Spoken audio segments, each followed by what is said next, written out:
Movie শুরু হলে আমরা দুজন মেয়েকে দেখতে পাই। এর নাম হচ্ছে ইরমা, আর তার পাশে যে মেয়েটা বসে আছে তার নাম হচ্ছে উলান। আর এই দুই বোন শহর ছেড়ে সৌদুর গ্রামের ইস্তানের সাথে দেখা করতে এসেছে। আসার কারণ ওর মাসির ছেলে গালা। ইরমা তাকে পাগলের মতো ভালোবাসে, কিন্তু সম্পর্কে মাসির ছেলে হওয়ার কারণে তাদের রিলেশন বিবাহের পরিণতি পায় কিনা এই বিষয়ে সন্দেহ আছে। ইকসান ব্ল্যাক ম্যাজিকের কাজ করা থেকে জিন চালানের কাজ করে থাকে। ইরমা তাকে কিছু টাকা দিয়ে বোন উলানকে মিডিয়াম বানিয়ে জিনের মাধ্যমে জানতে পারে গালাং স্বামী হিসেবে তার জন্য পারফেক্ট নয়, কারণ ভবিষ্যতে সেই হবে ইরমার মৃত্যুর কারণ। ঘটনা এখান থেকে এগিয়ে যায় 12 বছর পর। গালাং এখন বিবাহিত, তার স্ত্রী নিশা এবং একমাত্র মেয়ে সোফিয়ার সাথে তাদের সুখের সংসার। কিন্তু প্রিমেচিওর বেবি হওয়ার কারণে অপটিক নার্ভ নষ্ট হয়ে যাওয়ায় জন্ম থেকে সোফিয়া অন্ধ। তার জন্মদিন উপলক্ষে আজকে ইরমা, উলান এবং তাদের মা ফারাদ দেখা করতে এসেছে। গালাংয়ের মা রিফার অবস্থা খুব একটা ভালো নয়, কোনো চিকিৎসা তাকে সুস্থ করতে পারছে না। তাদের কথাবার্তার মাঝে ইরমা গালাংয়ের সাথে একা দেখা করে। জানা যায় ওদের মধ্যে 3 বছরের সম্পর্ক ছিল, কিন্তু রিফার মতে বিয়ে করার পর গালাং ইরমার সাথে সম্পর্ক আর এগোতে চায় না। তবে গালাং তার পুরনো স্মৃতি ভুলে গেলেও ইরমা এখনো তাকে ভুলতে পারেনি। সে এখনো তাকে পাগলের মতো ভালোবাসে। শুধু তাই নয়, ইরমা গালাং এর বাচ্চার মা হতে চলেছে। গালাং যত চায় সম্পর্ক ছিন্ন করতে, ইরমা তত বেশি সেটাকে আগলিয়ে রাখে, যার কারণে নিয়মিত ফোন কল, অনুমতি ছাড়া গালাং এর কাজের জায়গায় চলে আসা, এইসব হয়েই থাকে। তেমন ভাবে এক রাতে ইরমা গালাং এর গোডাউনে দেখা করতে গেলে তাদের সম্পর্ক ও বাচ্চা নিয়ে ঝগড়া হলে রাগের মাথায় গালাং ইরমাকে ফেলে দিলে তখন ইরমার বাচ্চা নষ্ট হয়ে যায়। তার সাথে ইরমার সম্পর্কের শেষ বাঁধনটুকু নষ্ট হয়ে গেলে সে মানসিক ট্রমার মধ্যে চলে যায়। ফলে তার সব আক্রোশ গিয়ে পড়ে নিশার উপর। একদিন ইরমা কাউকে না বলেই বেরিয়ে পড়ে ইকসানের আস্তানায়। তাকে সমস্ত জমা পুঁজির সাথে তার কিছু গয়না দিয়ে গালাং এর জীবন থেকে নিশাকে সরিয়ে ফেলতে বলে। সে নিজে এতদিন যা স্যাক্রিফাইস করেছে এতে তার কিছু যায় আসে না, শুধু নিশা যেন না বাঁচে। ইকসান বলে ইবিল জিন গোষ্ঠীর মধ্যে আনজার মুসলিমদেরকে সবচাইতে বেশি ঘৃণা করে, যার কারণে তাকে ব্ল্যাক ম্যাজিকের মাধ্যমে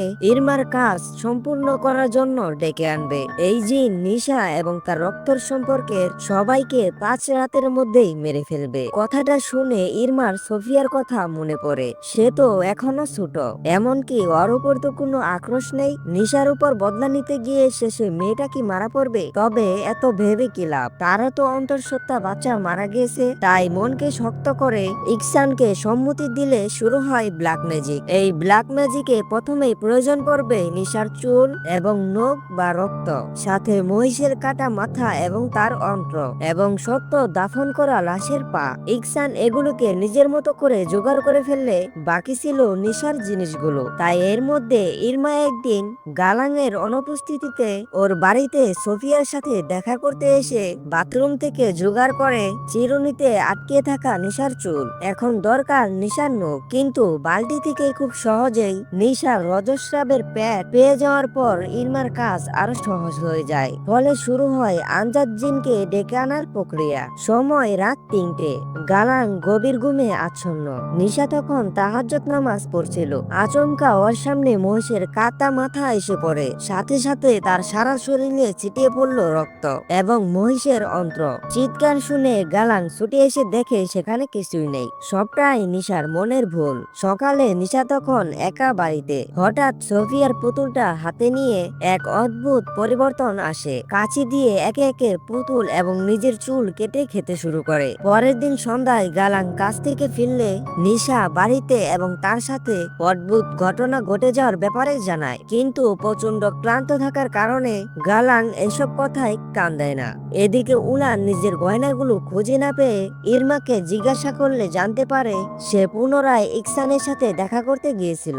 উলান তাকে অনেক বোঝানোর চেষ্টা করে, কিন্তু ইরমা প্রতিশোধের আগুনে জ্বলছে। তবে ওই রাতে ইরমার সাথে অলৌকিক ঘটনা ঘটে, যেখানে ওর পাশে উলানকে ভয়ানক রূপে দেখতে পায়, কিন্তু আদতে সেখানে কেউ ছিল না। তবে নিশার অবস্থা খুব একটা ভালো নয়। নামাজে বসলেই মন বিচলিত হয়ে রক্তবমির সাথে বেরিয়ে আসে ঝোঁক। সকালে রিফার রিফার মুখ ধুয়ে দেওয়ার সময় আচমকা তাকে শ্বাসরোধ করে মারার চেষ্টা করে। তবে পরক্ষণে সেন্স ফিরে আসলে সে তার নিজের ভুল বুঝে ক্ষমা চায়। সে তার নিজের অজান্তে কি করে ফেলছে আল্লাহ জানে। অবশেষে নিজেকে সামলিয়ে রিফার জন্য গরম জল আনতে গেলে রহস্যজনকভাবে শয্যাশায়ী রিফা নিজেই উঠে রান্নাঘরের ফুটন্ত স্যুপ ঢেলে মারা যায়। চোখের সামনে তার মৃত্যু দেখা ছাড়া নিশার কাছে আর কোনো উপায় ছিল না। বাড়িতে পাড়া ও মসজিদের সবাই ভিড় জমিয়েছে। প্রতিবেশীরা রিফার মৃত্যু ঘিরে শুরু করেছে গল্প বাঁধা। কেউ বলছে দিনের পর দিন শয্যাশায়ী থাকার কারণে নিশা তাকে মেরে ফেলেছে, আবার কারোর মতে রিফার উপর কেউ ব্ল্যাক ম্যাজিক করেছে। তবে ঘটলো আরেক ঘটনা।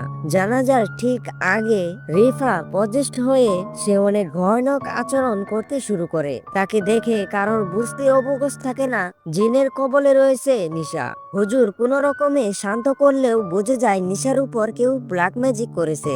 সামনে আরো খারাপ সময় আসতে চলেছে, তাই হুজুর গালাংকে সতর্ক থাকতে বলে। রাতে তখন দাফনের কাজ সেরে বিশ্রাম নিচ্ছিল। এক অদ্ভুত আওয়াজ শুনে গালাংয়ের ঘুম ভেঙে বেসমেন্টে আসলে চমকে ওঠে। দেখে নিশাকে ঘিরে বসে রয়েছে একাধিক জিন। এই ভয়াবহ দৃশ্য দেখে গালাং অজ্ঞান হয়ে পড়লে তার জ্ঞান ফিরলে সে দেখে নিশার জায়গায় সে সাদা কাফন পরে শুয়ে রয়েছে এবং তাকে ঘিরে বসে জিনদের দল। তখনই সোফিয়ার ডাকে তার দুঃস্বপ্ন কাটলো। তবে এই ঘটনার পর গালাংয়ের নিশার কথায় বিশ্বাস হয় যে এই বাড়িতে সত্যিই কিছু রয়েছে। ফলে হুজুরের কাছে পরামর্শ নিলে সে গালাংকে এক শিশি জল দিয়ে নামাজের ঠিক আগে নিশার কপালে লাগাতে বলে। এদিকে নিশাকে রিফার আত্মা হন করলে গালাং কোনো মতে ওই জল নিশার কপালে ছুঁয়ে দিতে নিশা ভয়ানক চিৎকার করে সেন্স হারিয়ে ফেলে। তবে ঘটনা শুধু গালাংয়ের বাড়ি অব্দি সীমিত থাকলো না, ফারা অদ্ভুতভাবে জিনের কবলে চলে আসে। সেদিন বাড়িতে একা থাকলে নিজের উপর থেকে কন্ট্রোল হারিয়ে ফেলে বাড়িতে ভাঙা কাচের টুকরো খেয়ে তার মর্মান্তিক মৃত্যু হয়।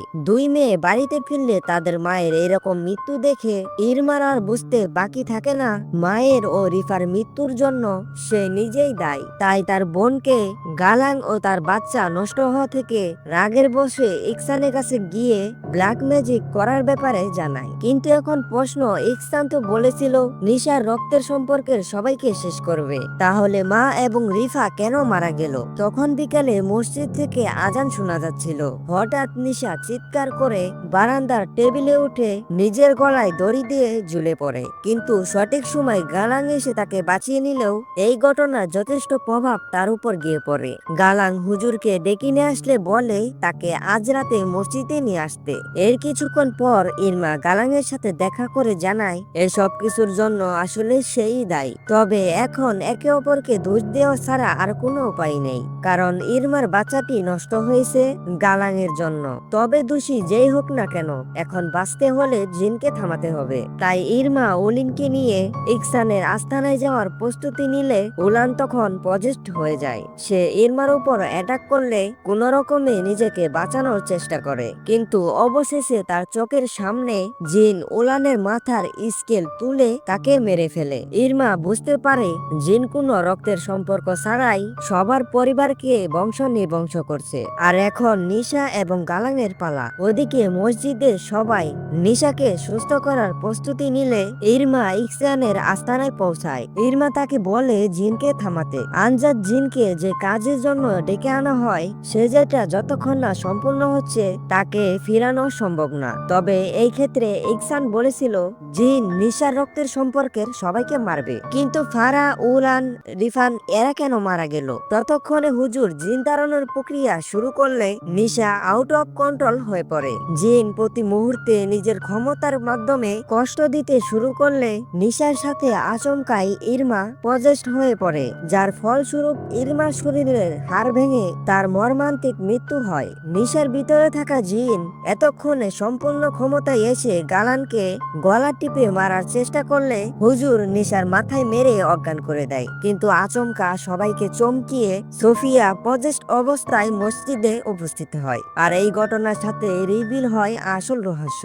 ঈশা যখন ব্ল্যাক ম্যাজিকের জন্য ইরমার চুল ও রক্ত নেওয়ার জন্য গিয়েছিল তার ঠিক একদিন আগেই সোফিয়ার রজস্রাব হয় এবং ইরমা ভুল করে নিশার জায়গায় সোফিয়ার রজস্রাবের প্যাক নিয়ে কালো জাদুর প্রক্রিয়া শুরু করে। আর তার প্রক্রিয়া ভুলবশত লিসার রক্ত না দিয়ে সোফিয়ার রক্ত ব্যবহার করা হয়েছিল, যার ফলস্বরূপ জিন নিশার পরিবার বাদে গালাঙ্গের পরিবারকে নির্বংশ করছিল। তখনই সোফিয়া গালাঙ্গকে গলা টিপে ধরে শূন্যে ভাসিয়ে তুললে হুজুর জিনকে পরাস্ত করে সোফিয়াকে বাঁচিয়ে নিলেও গালাং সেখানে মারা যায়। এইভাবেই শেষ হয় এক ভয়াবহ রাত। এরপর মুভি শেষে আমাদের কয়েকটি আর্টিকেল দেখানো হয়। ইন্দোনেশিয়ার পাংনিক গ্রাম রেজেন্সির মসজিদের পাশে এক পরিবারকে ভয়ানক অবস্থায় উদ্ধার করা হয়। পরিবারের মধ্যে লোকটির মৃত্যু ঘাড় ভেঙে হয়েছিল এবং তাদের মধ্যে তাদের একমাত্র মেয়ে এবং মাকে হসপিটালে অ্যাডমিট করা হয়। পুলিশ লোকটির 2 কাজিনের লাশ ভিন্ন ভিন্ন জায়গা থেকে উদ্ধার করে। মহিলাটির অবস্থা বর্তমানে আশঙ্কাজনক, তবে মেয়েটি এখন সম্পূর্ণ সুস্থ হলেও তাকে দেখাশোনা করার মতো পরিবারে আর কেউ নেই।